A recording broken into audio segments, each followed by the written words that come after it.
Charles Woodruff, aka Woody. Why are we making this video? Like, maybe talk to the camera. Like, why should somebody watch either this podcast or what's our intention with this? Our whole intention today is just to get the story out there, what Acceler8 is about. People have been seeing it. We've had many successful students go through. We just got some students hired at some jobs locally. All exciting, but we have people that are still looking at the page, looking at our social media, and it's like, what is this? Why did it start? Where did it come from? So we want to crack that egg open. Awesome. Is that an FD? Is that an FD term? We're cracking the egg. We're making some omelets. We're cooking in the kitchen. Whatever analogy you want to use.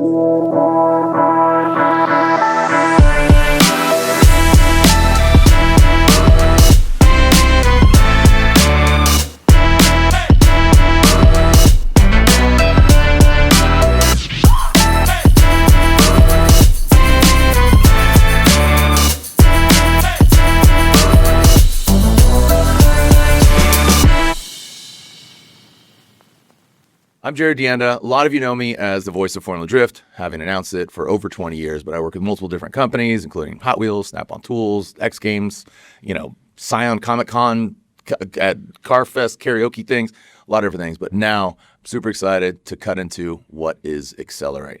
I'm here with Charles Woodruff. I like to call him Woody. That's a nickname he was given part of his upbringing. A young man, but more into maturity when you got older. And having a nickname, you don't get to choose it. It chose you, or somebody chose it for you.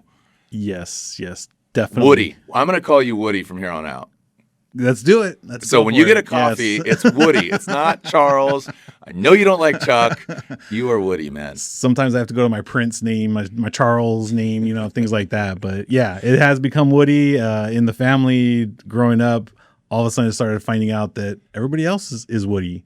So when someone comes in the door and says, "Hey, Woody," everybody turns around. So yeah. Very funny. Well, what's really cool about this is we've known each other over the years and worked professionally, but I would say passionately, because of your mission is to give back to community, the people, the youth, and tell us where that began. Because your background, I need to unearth it from you. I'm extracting your history real quick on what you did previously to Acceler8, or concurrently to your previous program to now. What was your background?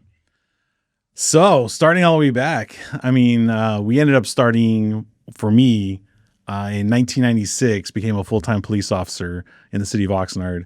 Ended up working there close to 30 years by the time I got to the end. During that 30 years, I had an amazing career, but I learned a lot about how to work with people, how to work with kids, the youth, what's engaged with them, what's happening to them, things that are going on. So about halfway through my career, became a basketball coach, saw that power, saw that energy as far as being able to teach the next generation. And it really came to me later, a few years after a couple students graduated, they came back to me and said, "Hey, I really engaged with you. I really liked what you did. I watched you." And then I ended up actually hiring a couple of them too down the road. So I saw that the basketball player, wow. became a police officer. Very cool. And so I just saw that power of how cool that was to be a mentor, show the next generation. Also was a car guy, kind of the weekend warrior. Mm-hmm. I always had to have the nice rims and the tinted windows and, all the audio fixed systems, stuff, audio. Speakers, you got 12s, you had those amps. Yeah. Borla exhaust. Okay. You had to hook up all that cool stuff. So we kind of decided, how can we mix the coaching with the automotive, and let's bring this together and let's coach these kids into careers.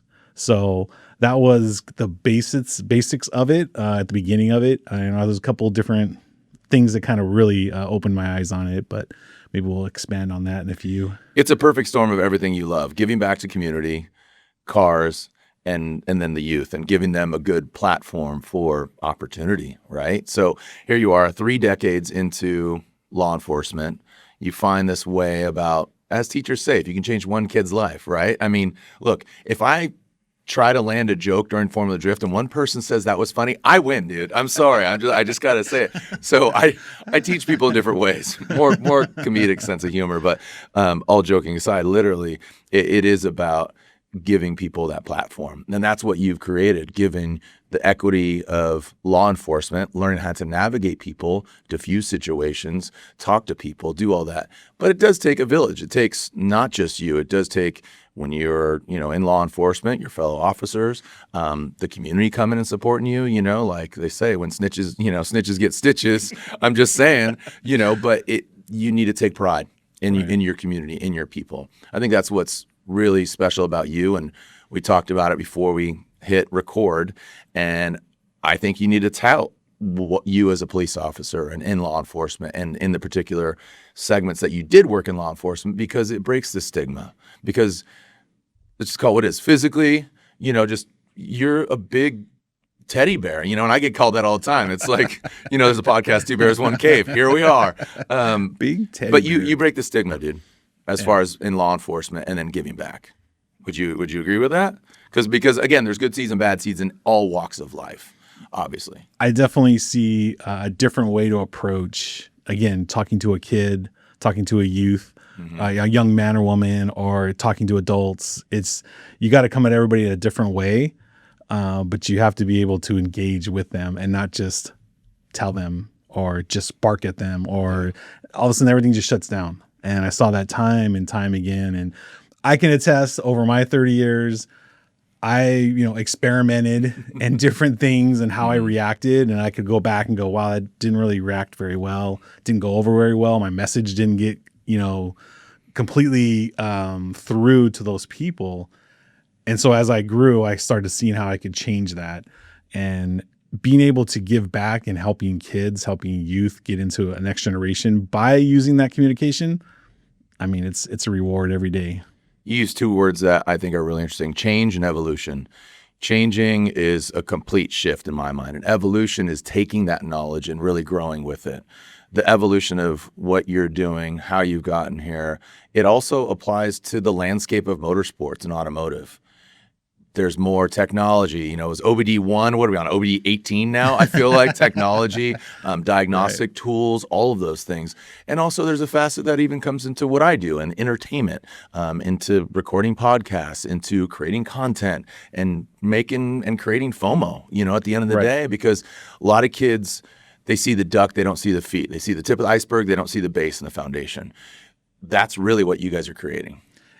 But also going back to that, we're living we're learning about it, and we're trying to figure it out. These kids are growing in it. They don't know any different.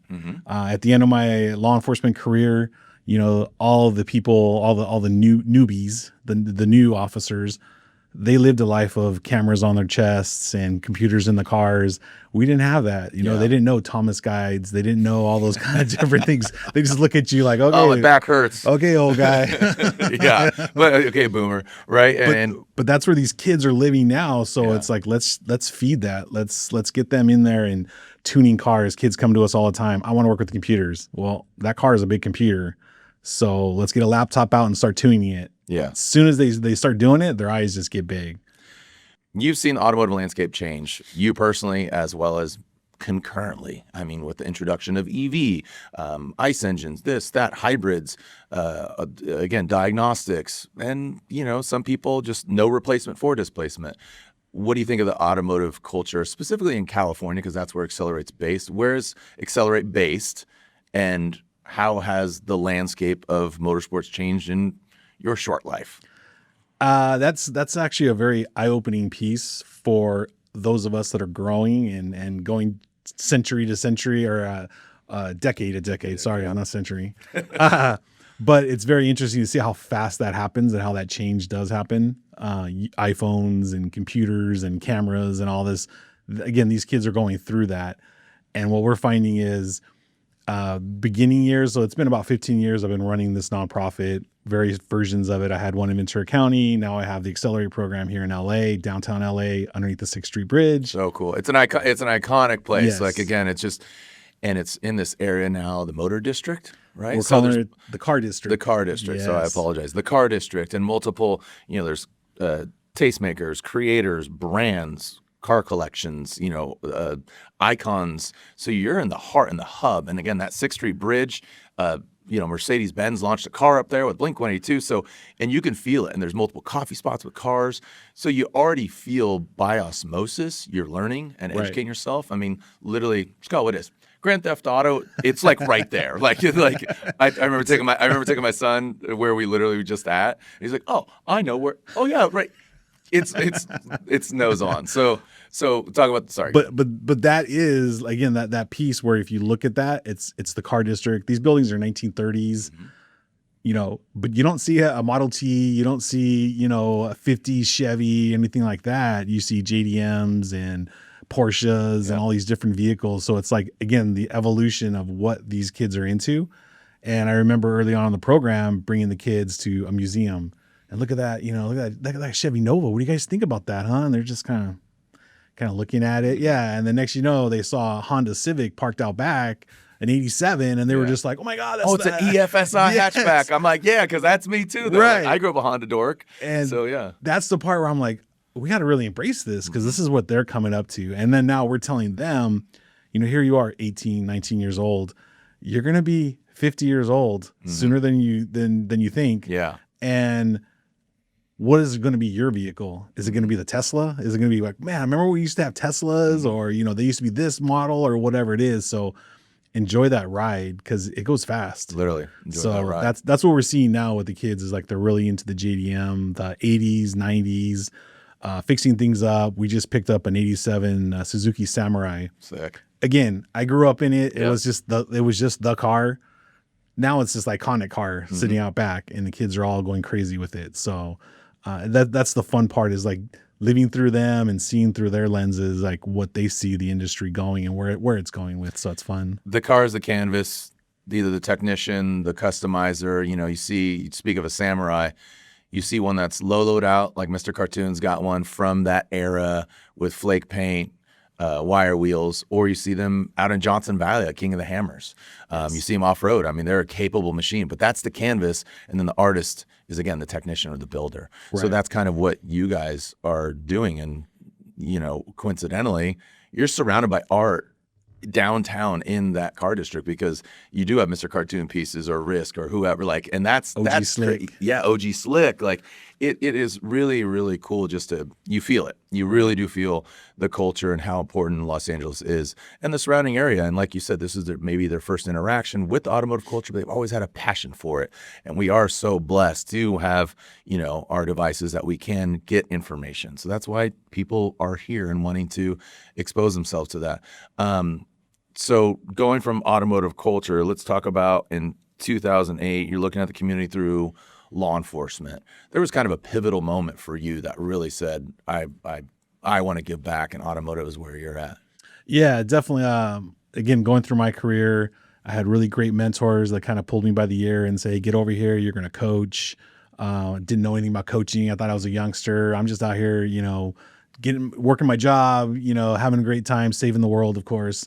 And then all of a sudden they pulled me aside and said, hey, no, we got to come over here and do a tournament, or we got to coach youngsters.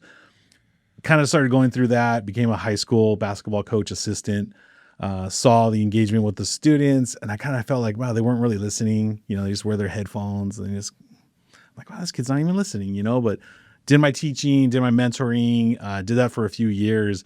And it wasn't until a couple years later, that's when the kid came back and said, hey, I want to be like you, I want to be able to do something like you. And so I saw that power, saw what that had.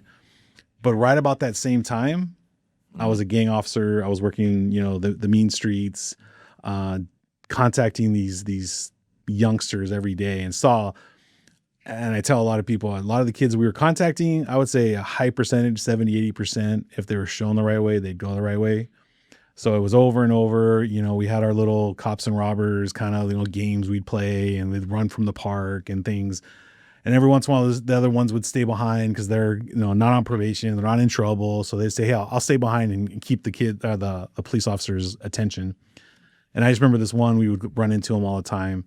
And, I would just tell him, hey, why don't you do something different? Why are you just hanging out here? He was about 19, 20.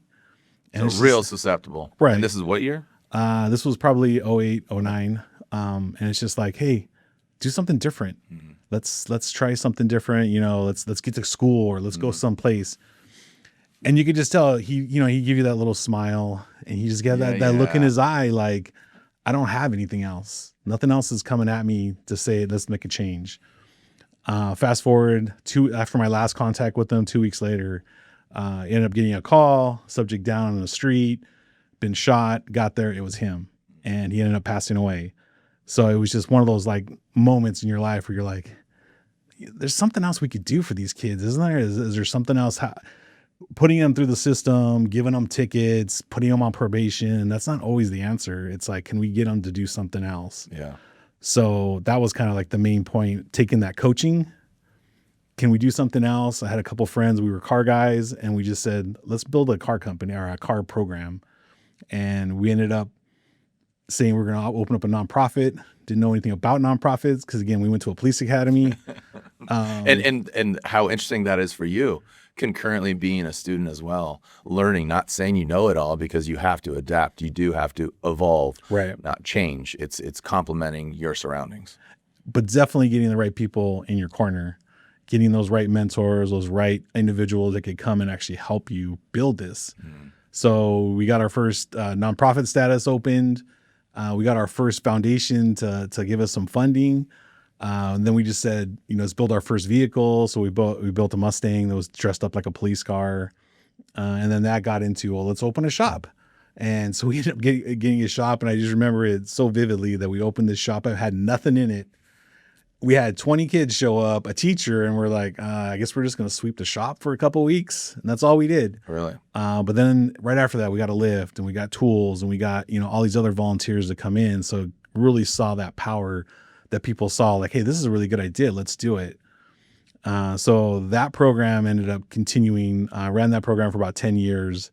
And then there was the idea, like, let's move to LA. Let's open up in a bigger market, more students, more opportunities. And that's when things just really kicked off with opening up Acceler8 in 2000. That's our story. We talk about how we opened it up in March. I think it was March 11th of 2000. March 15th is when everything closed.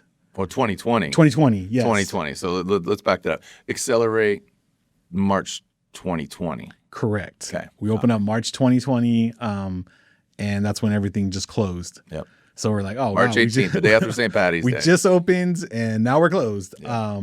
But it helped us for that full year really get our footing as far as who are we going to work with, what companies, how is this going to work out? Because again, the passion is there to start a program, but you got to have the people around you that can really put everything together and make it successful and long-term. We can get one donation, we can get one event done, but how do we get 5 years, 10 years? How do we get that? How do we continue to grow it? Your progression's like a race program. Right. You level up. You want to get on the box, as they say, in the podium in the motorsports world, and then, all right, you get third, you get, first. Then what? Then you want another win, right? Correct. So you're constantly looking for those wins.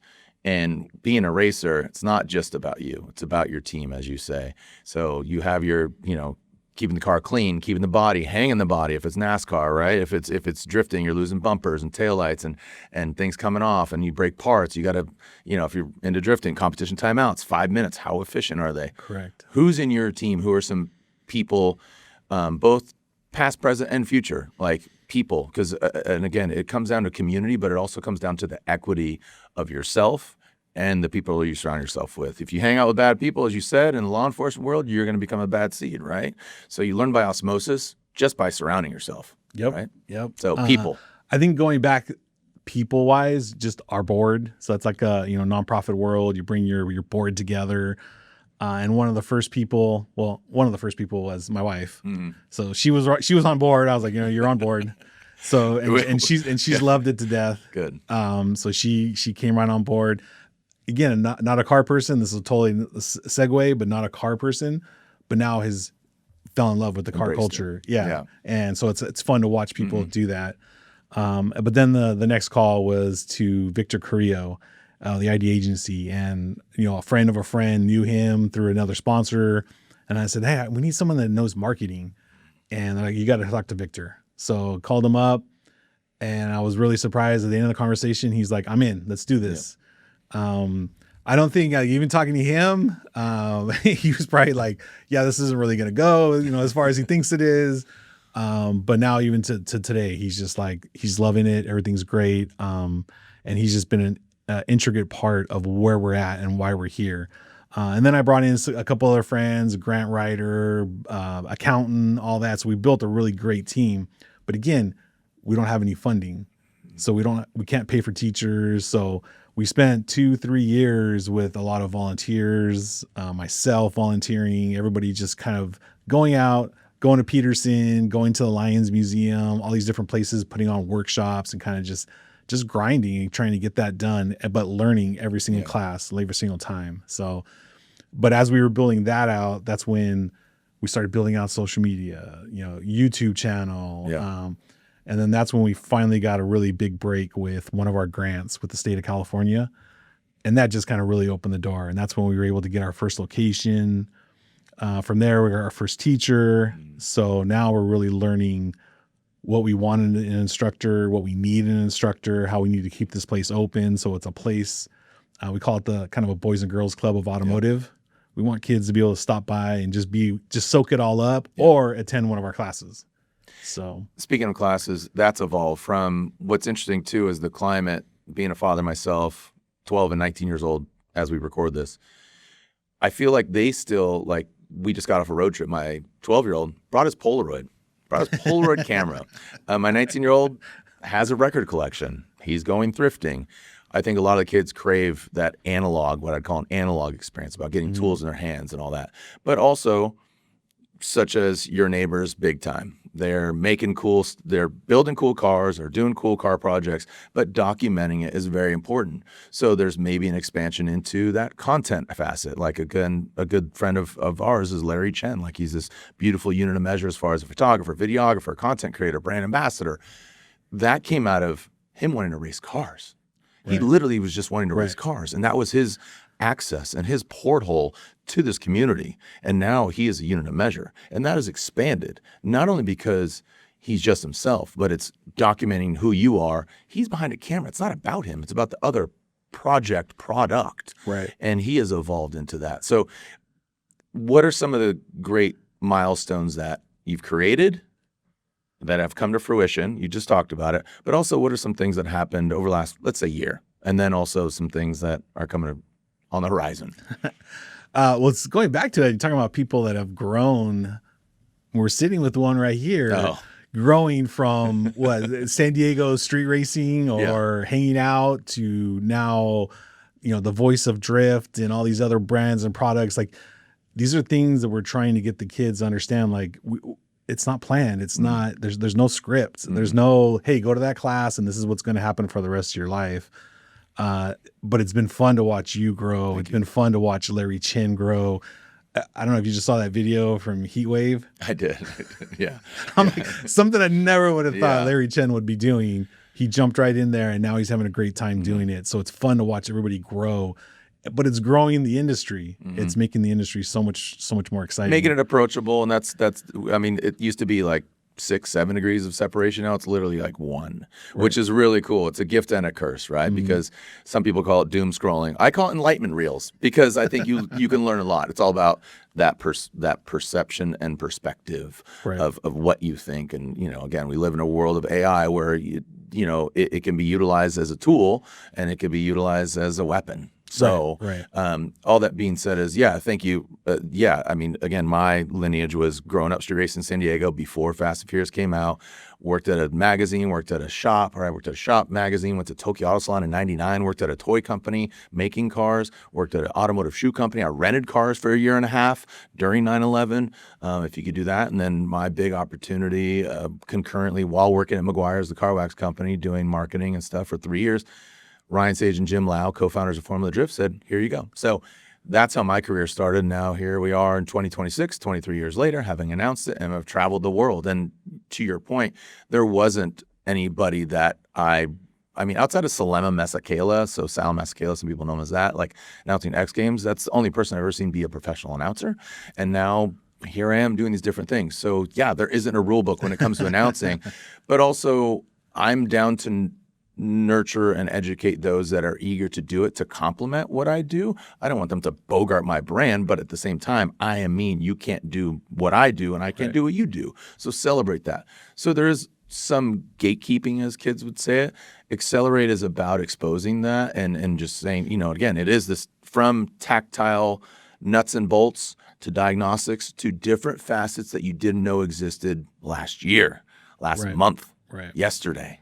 And now you can learn it today. And that's what I think Acceler8 in the name itself is, it's letters and numbers. It's kind of like writing code. And you guys are trying to hack the code of getting the youth and exposing them to different facets in the automotive industry. Right. And going off that before we answer, the things that are happening, but I really feel like that's a key piece that we're making this program into. I've been telling people it's kind of like a travel team or a skills team. We send our kids to a basketball camp. We're not sending them just to be a center. We're sending them to a basketball camp so they can learn all the skills of basketball, what they take out of it, where they fall, where they love. We have one of our ambassadors is Eric Hendricks, amazing dude, awesome dude to talk to. But he talks about being young and saying, I want to be a linebacker. I want to be on defense. I don't want to be on offense.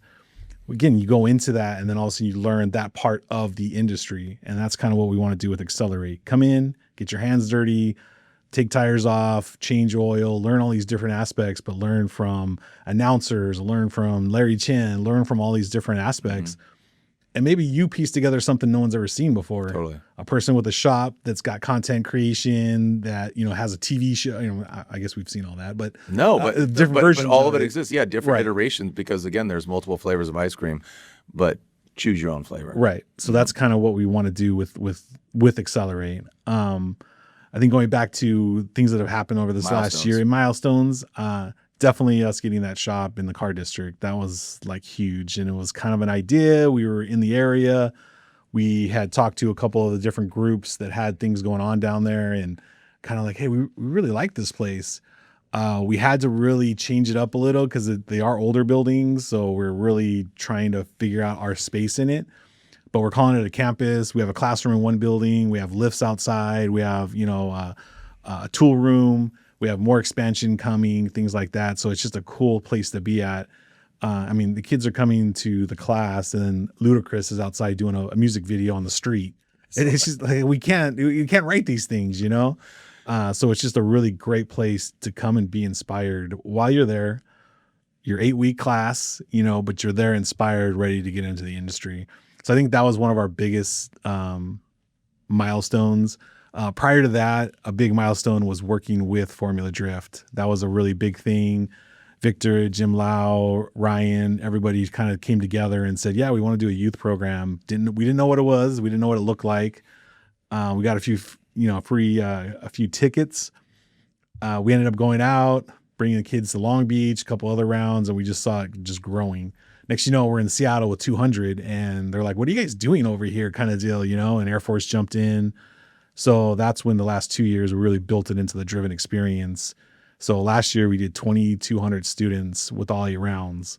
That's crazy. Going around, we went through the tornado in Jersey. You see a lot of weather. Yes, outside a of lot of different California. weather, a lot of different for the California boy. Little. I was in Orlando and kind of freaking out because the cloud was coming. And I'm like, what are we going to do? Are we going to have to cancel this? So cute, Woody. See, and exposing you to things you never and seen. the kids are just looking at me like, what's wrong with you? And like, it's raining. And they're like, so? It's called rain. All right. So next we're walking down this, one of the walkways, just pouring down rain, but it's 90 degrees out. Yeah.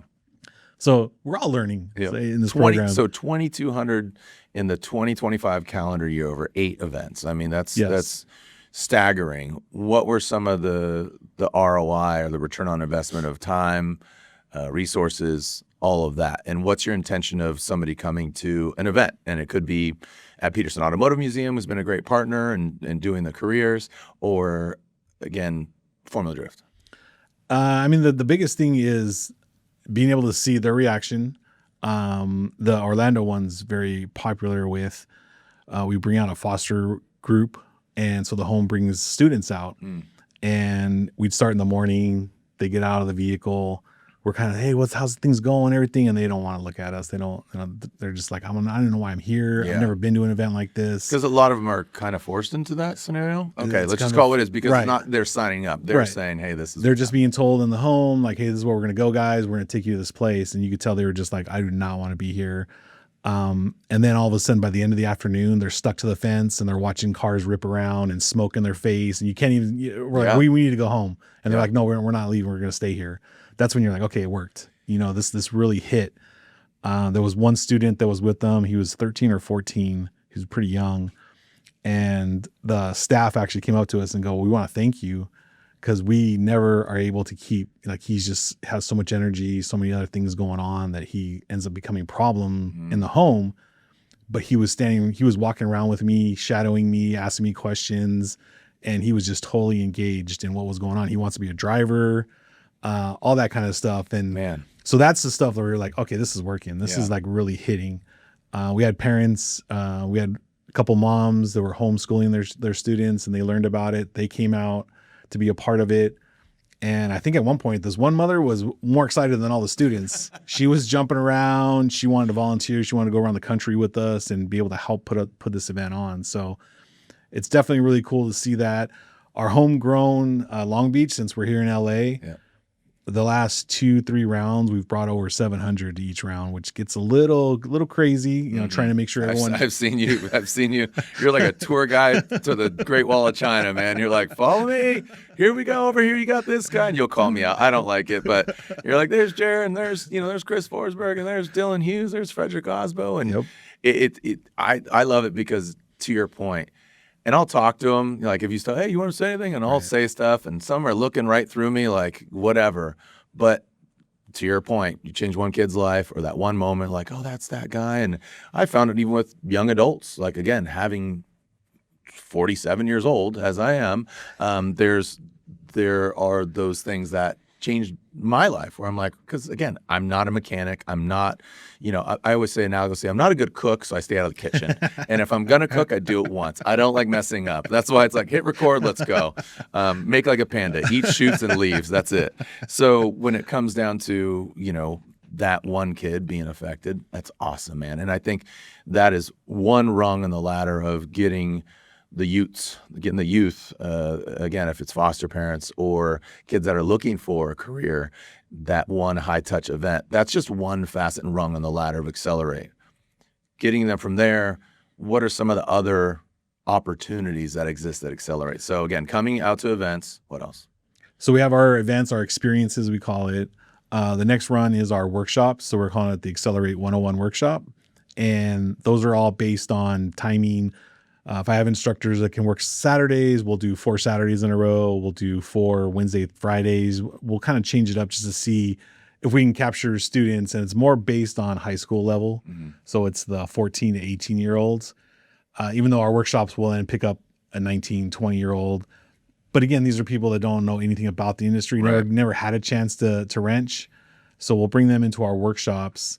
From the 4-week, our idea is to get into our new 8-week academy. And the academy is during the day, Monday through Thursday, 9 to 3 at our location. It's a large commitment. Right. It's a big commitment, but we want to keep you in the mindset of learning what it's like to have to show up every day at work, be able to come in, be functioning, be engaged, stepping in, helping out. We're learning a lot about that from the companies we're working with. They're looking for that good employee, and they're getting at times, employees that just don't show up anymore, are coming in late. So that ends up becoming part of our automotive program is mentoring and just teaching the soft skills, how to do your resume, how to do your interviews, we're down to like talking about what not to put on your Instagram. You know, it's like, these are all things that maybe some of these kids aren't getting any lessons on or taught. So those are like very important. And another big thing, make sure you get your driver's license. That has now become a very big thing for us, where they're coming to us. We're ready to put them into a dealership, but you have to have a driver's license. Yeah. And it's really strange because we're thinking there must be some reason behind it. They're literally saying, I just didn't want to go to the DMV. And so it's just like a really strange. Again, we're learning what this generation's going through and what they're doing. So that ends up being one of our pieces. So it's our experiences, our one-on-one workshops, and our academy. Those are our main 3 pieces. And then we have our dream category, where we're talking about being able to build out a 3D printing, content creation teams. Love it. We're trying to get those fine-tuned pieces around the automotive industry and being able to get them into classes, because there might be a student that comes and doesn't want a wrench, but they love automotive. Right. So let's see where else we could land them. Can totally relate to that. 1 day, 4 weeks, 8 weeks. I'm just saying driven experience, 1 day experience. Got it. 4 weeks, 8 weeks is the academy, and then progression. So past, present, future. I love one of the quotes that you use, the wrench breaking down barriers. Where does that come from? I mean, that really comes from the days when I was in law enforcement and seeing how that worked so well. Again, working with youth that may be involved in the gang, maybe associates, just may have like, hey, this is what we do in our neighborhood. And we were able to bring cars, tools, things like that out to an event. And there was times, those particular youth would maybe come by and maybe not wave with all their fingers, things like that. But all of a sudden the car just broke everything down. Like, wow, let me talk to you about this car though. What's going on with this? We had students come into our program where they had parents that were older OG gang members that we actually had contact with. I knew who they were. Yeah. Who's your dad? But what was so impressive was this student was there talking to me because he'd gotten in trouble at school. So we called him in, talking to him, brought alcohol to the school, brought him in. What's going on? Then he breaks it to us. That's his dad. We didn't even know. And then he says, yeah, my dad's in jail right now, but he's on the phone nightly telling me, stay in that program. I don't want you to follow me. I want you to do something productive in the world. And it was just kind of funny listening to this. I walked him through the whole, like, why did you bring alcohol? And he's just like, my friend wanted it, so I gave it to him. I'm like, so you brought alcohol to school, got in trouble, got suspended, and you didn't even want to drink it? And he's like, no, I don't like that stuff. And so you're just seeing what these kids are going through and all these like different things. And it was funny, that particular one, we had an event that weekend and we were taking all the kids too. And I said, well, what do you think we should do? He's like, well, I can't go. I mean, I'm in trouble. And I said, no, be here at 8:00. You're going to get in the bus. I'd much rather you be with us than you being on the streets, finding something else to get in trouble Idle with. hands. So I'm like, come on in here. So idle hands deserve a wrench, a microphone, a camera, whatever. Right. And you can see that look in his eye where it was just like, this is weird. Nobody ever does this. No, everyone just like slap on the hand, suspended. Yeah. And next, you're a bad person. Yeah. And all of a sudden someone gives you a chance. That just changes the dynamics. Now all of a sudden that person's indebted to you. They're like, I'm going to do anything I need. And it's not malicious. You say indebted, but in a beautiful way, right? Because indebted to learn. Totally. Right. And again, I'm not a good student, but I learn every day. And let me say that again. I'm not a good student. Literally got kicked out of class all the time. Back, again, graduating high school in 96, literally my senior year, they had seating charts. Here was this person, that person. My square was outside the door. Just letting you know, because I got kicked out every day. Science, I like it. It's cool, but I don't need to be taught or told. I like to learn, right? So there's very different things, and there's different ways, and again, different ways to engage. So being transparent with anybody watching this, that's what we're trying to do, is just say, hey, there is something, and there is something out there for you. Maybe it isn't even Acceler8, but this could be a gateway to have that education and being surrounded underneath the 6th Street Bridge with your peers, and there's another angle to it that we can unearth together.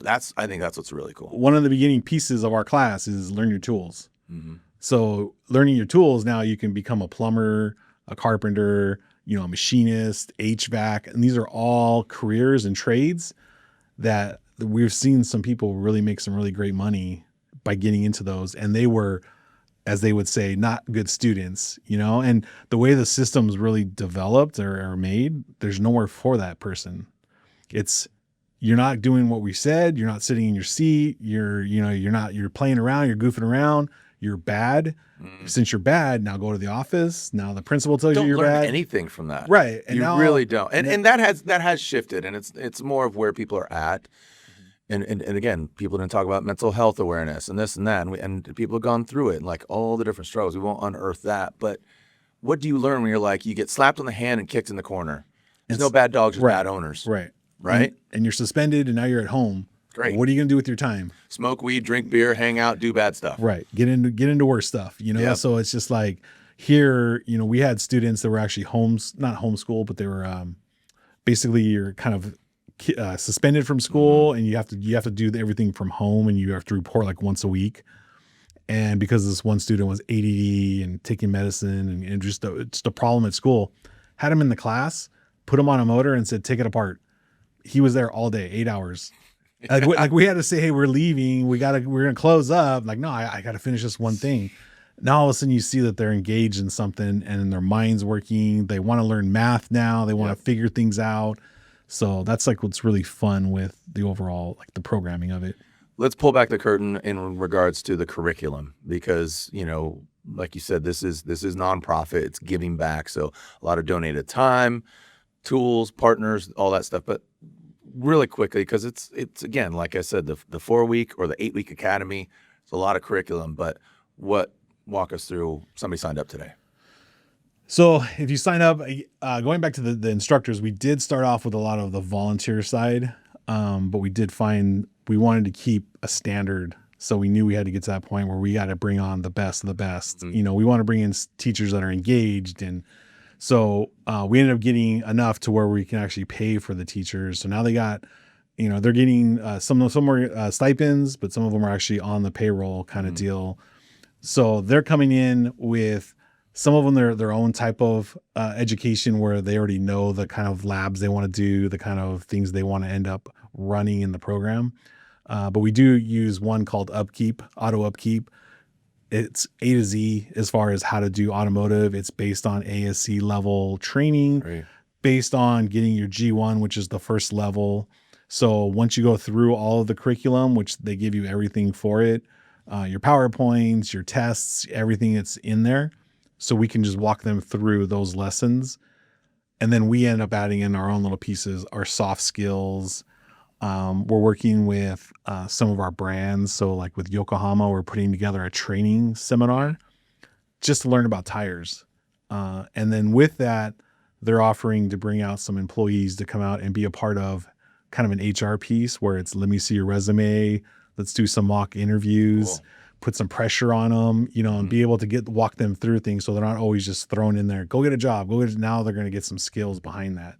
Yeah. So that's kind of our academy. Our workshop is a little bit lower level. It's more just those basics, how to take a tire off, how to get a car on a lift, how to change oil. Right now they're doing a lesson on taking a lawnmower engine apart so they can see all the components of an engine. Mm-hmm. So it's all these real basics for the 101 workshop, but the academy is set. So when you leave our academy, you should be able to get into that entry-level job at Hyundai, Ford, Chevy. Mm-hmm.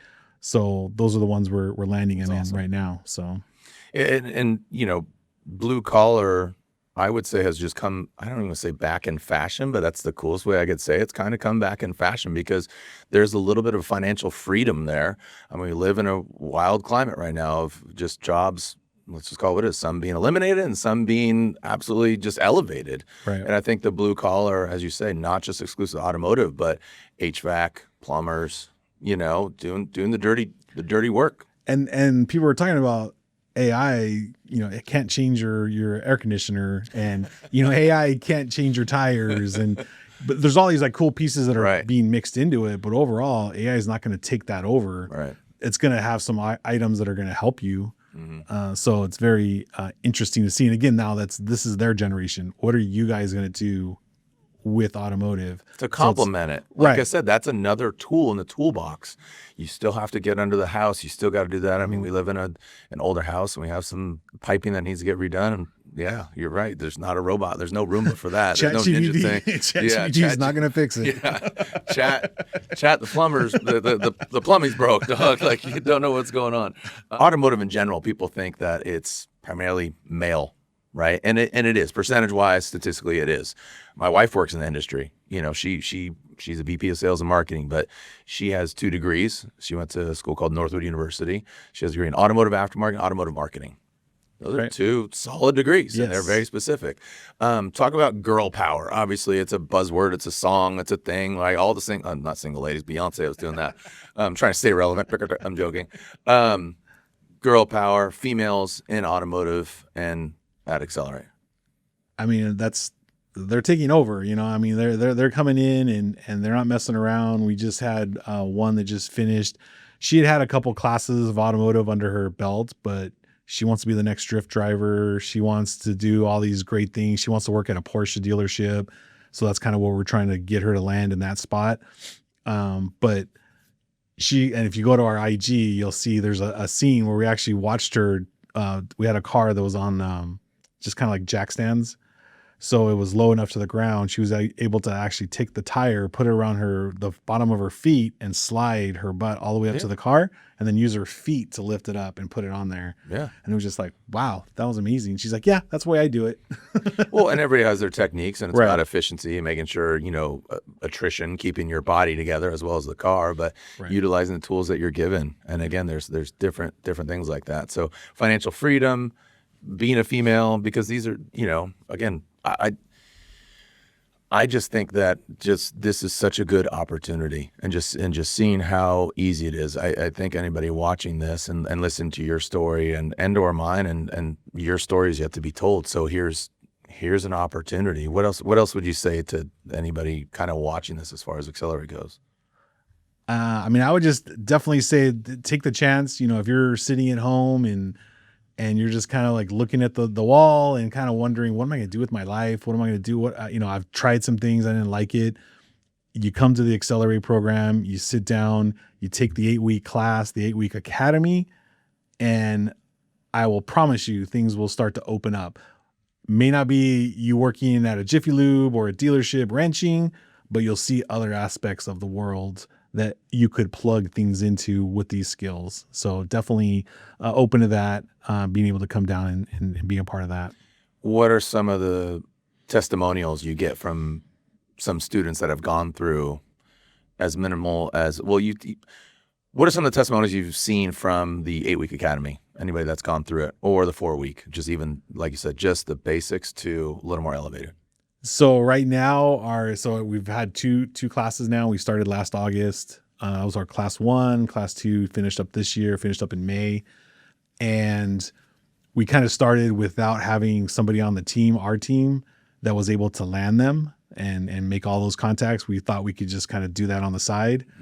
Found out right off the bat, that's not going to work because you're not going to get the phone calls. You're not going to get the connections, all that.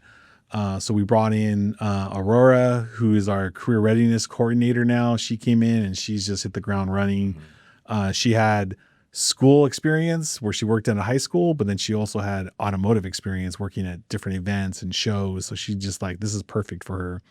So since she's been able to come on, we've already landed, I want to say we have 12 of our 23 students landed in jobs. And we're still working on a couple more to be able to land, but we were working with Hyundai. We're working with Mercedes-Benz, Chevy dealerships. And a lot of the students are telling us, look, I came here, I didn't know what to really expect. Got excited, got, engaged with it, started learning about the industry and what I could do.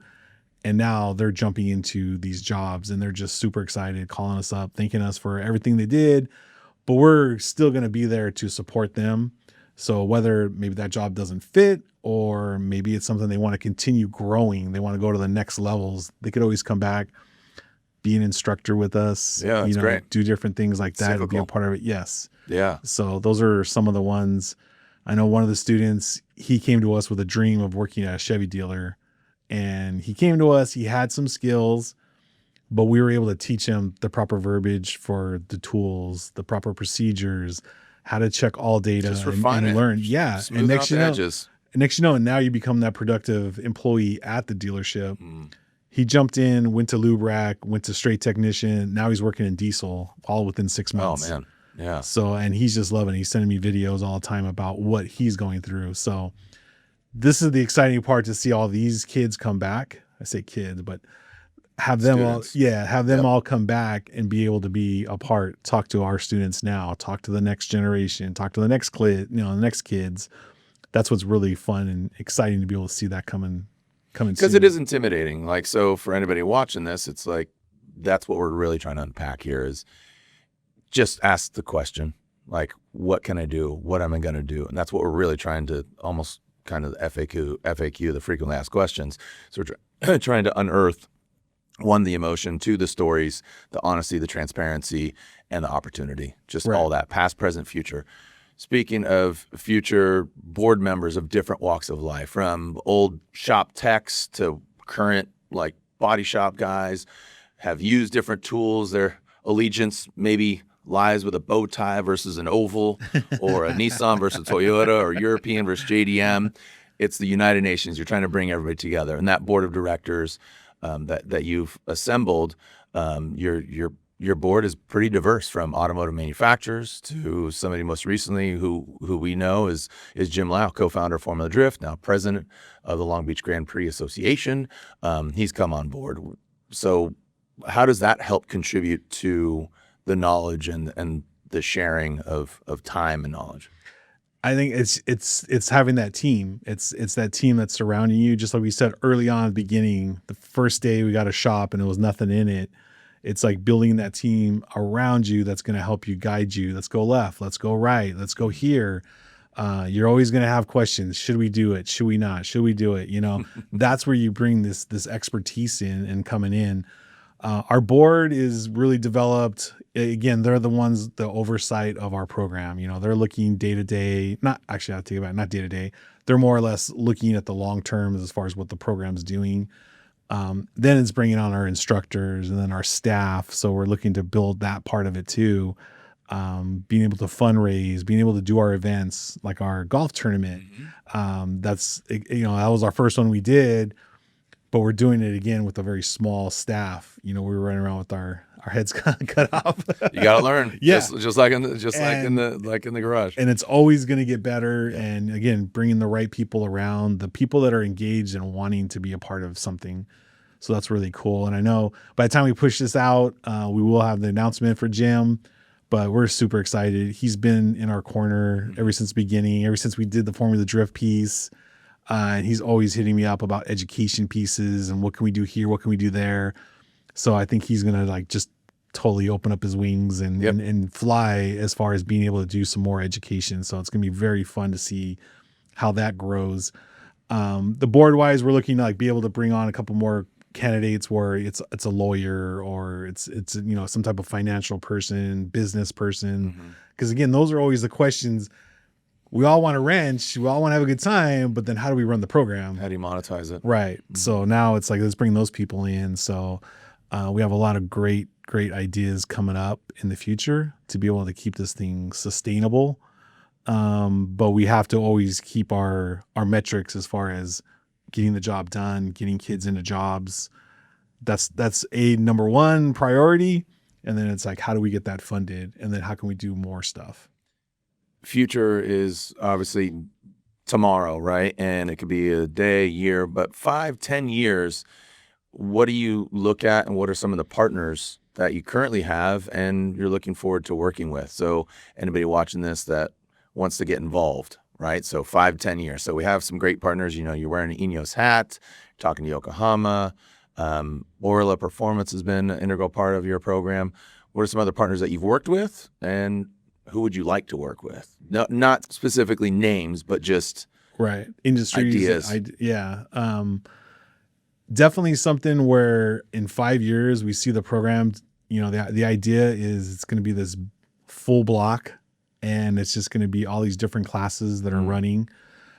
So like stations and labs for different divisions. Right. Okay. Almost to a point where it's, you know, here's the list, here's the schedule today. This class is there, that class is there, and things are happening, and they're all kind of helping each other out within the same umbrella. But within that, what we're seeing is students need, again, driver's license help, legal help, mental health help.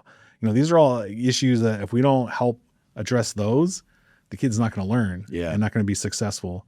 So that's kind of an overall 5-10 year plan, is if we could have all that and kind of housed together. In Los Angeles, we do a really good job with everyone that helps each other. So I've been a part of a couple of trainings. Some of the foundations we work with, they send us to training where they put us all in the same room, all these different foundations. So we are getting that. So we're more of a remote style. So hey, if you need help, I got somebody, we can call them and then you can go to their place. But like I said, overall, I wanted to keep it kind of all under one. Man, as far as like who we want to work with, I know, we definitely are liking getting into working with the OEMs. But then at the same time, we're also seeing all the aftermarket companies and all the different technology and ideas that are coming out. And like I said, we mentioned the 3D printing. We're trying to get into that realm because we're seeing that every stop we have, every tour we make, there's the 3D printing corner, and things are happening there. So at SEMA, there was a whole tech center, future tech, that whole area. And they had a car that was almost like completely built 3D printing, metal printing, everything. So those are the cool things. I'm like, wow, these are what the kids need to know about and need to understand. That's out there and they can get into these jobs. And I know when I was going to college, the rate of ingestion of knowledge from year 1 to year 4, it's almost obsolete on the tech side of things. Think about that, right? So it's just staying relevant, staying on top of it. And 3D printing is obviously, I have friends that work in like the space area, but they're car guys, so they want to apply that to their car world, you know. And admittedly, you look at some successful Formula Drift teams, having seen that progression from Hachiroku S13, AE86's S13s to now these unobtainium dope cars, right? So like Steph Papadakis in particular, the Supra that he built for Frederick Osbo has multiple 3D printed metal parts on it, and that guy, he's this kind of mad scientist, Steph Papadakis. So, and he learned through trial and error, through import drag racing back in the day in Hondas. I mean, Steph Papadakis, if you look him up, again, import Honda drag racer, record breaker, drifter, scratched that, knew he could be more of an engineer and a lead. So that progression, there's multiple different people. There's spotters in drifting. I just speak specifically about drifting, but those different angles and perspectives are definitely appreciated. And I think it's just really important. And it was very interesting. I went to a seminar and they had a whole, I think 6 or 7 engineers up on stage, and they were talking about processes and what's best and what works. And they talked about, engineering a part, and, sometimes it doesn't always work, so you got to eat it, and all these things. And they were all talking about this stuff. And then somebody finally answered, hey, what about 3D printing? How's that coming along? And out of the whole panel, there was one person that might have been like late 20s, early 30s. Everybody else was 40s, 50s. And everybody's like, oh no, that's long. They're not even ready. Was this? This was like maybe 5 months ago. Oh, wow. And they were like, oh yeah, they're not ready yet. They don't know what, they don't know what they're doing with it, this and that. And so the youngster was like, I have like 11 printed pieces on my car right now. Yeah. He's like, I'm like, why would you not print it? And then you either mass produce it later or just keep printing one-offs instead of having a whole mass production, and then you lose money. Yeah. So they're saying like the aeronautics or aero industry has been using it for years. Oh, absolutely. And like, I think that's another one of those like little signs. Like, I think we're a little behind. I know, and again, I don't want to name names or out anybody, but I know people in the metal 3D printing space, and it is wildly impressive. And he's no spring chicken, and he's applying himself. And he's told me about some things, and it's pretty exciting. So to stay relevant is obviously what we're trying to do, as well as being fathers, being husbands, being, I don't want to say mentors. I just look at myself as just kind of just out there.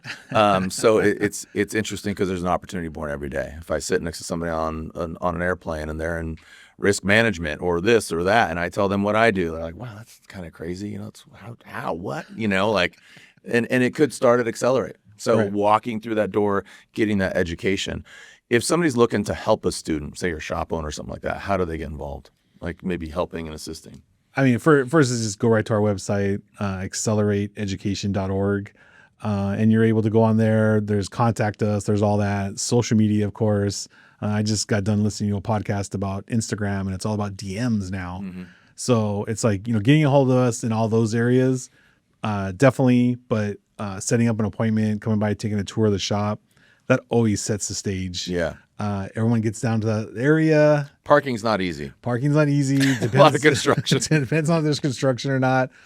But when people get there, it's funny. They kind of walk around like, am I in the right place? Is this the right place? And then once they get into the classroom and they start seeing things happening, they're just like sold. We just recently had Genesis came out and did a STEAM program, a little 3-hour program where they had kids build things out of repurposed parts. And so we had 20 students there. They brought a cool Genesis there and everything. But again, everyone comes in kind of, like, is this the right place? And the next, they're, making stuff and doing all kinds of cool things. So again, it's just cool place to be able to see this happening. When it comes to the Acceler8 program, the driven experiences are happening. The 4-week is an opportunity. The 8-week academy is kind of the big meal. Right. Where would a student and or a parent or guardian learn more about Acceler8? The best place to go would be the website, Acceler8education.org. So it's ACCELER8. Mm-hmm. Number 8, education.org.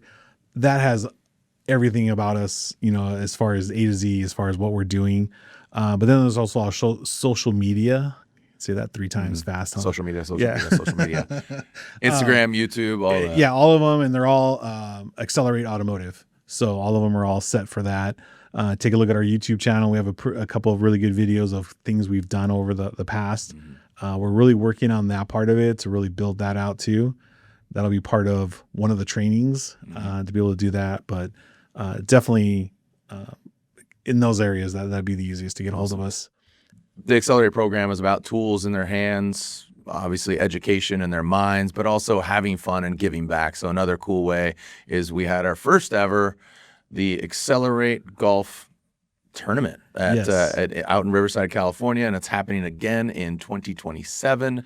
What are the details? What are the dates? Right now it's set up for Monday, February 1st. Okay. At the Victoria Club, Riverside, California. Club, right over the cliff, taking a look at everything there.